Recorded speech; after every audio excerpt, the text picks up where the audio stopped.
want to do, Dr. Knabb, I want to show here some graphics here of the Saharan air layer, the dust that's out there right now. I want to kind of get your take on how much you think that would affect these waves coming off of Africa.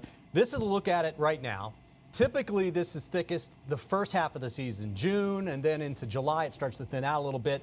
This looks a little bit thick for this time of the year. It can inhibit a little bit of the development, but you can see that little spin that's right in here. This almost looks like the older European model run. That is this upcoming Monday. That is our wave that we're watching, with maybe a stronger solution saying it does recurve and go northeast of the islands. But what we were just watching today looks like it may go right into the Caribbean. Dr. Knabb, what do you think about this, this layer that we're dealing with right now? How do you think it will affect these waves currently coming off of Africa?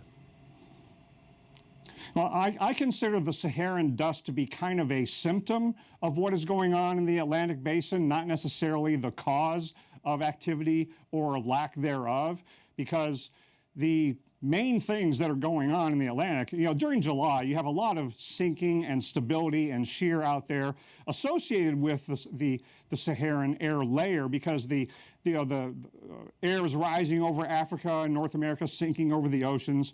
And so all we have to look at in July is the dust. It seems like the dust is ruling the roost, but it's still stable and more shear. Now that we're getting into August, we're seeing the convection starting to ramp up a little bit here in the central and eastern tropical Atlantic, despite the fact that there is dust surrounding it. So the really strong dust layers tend to be kind of surrounding and in between the tropical waves.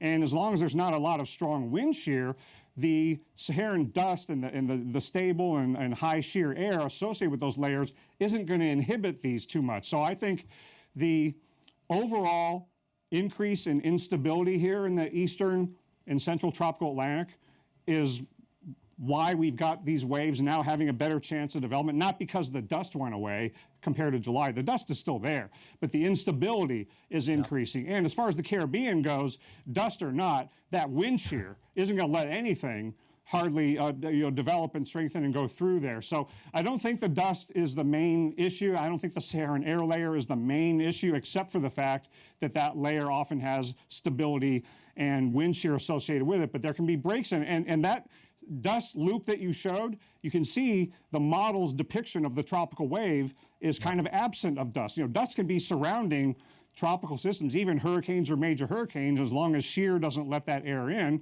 The dust isn't going to bother it. So I don't think the dust is the main issue. I think the increasing instability versus the El Nino wind shear pattern are what are really the main issues out in the Atlantic Basin right now.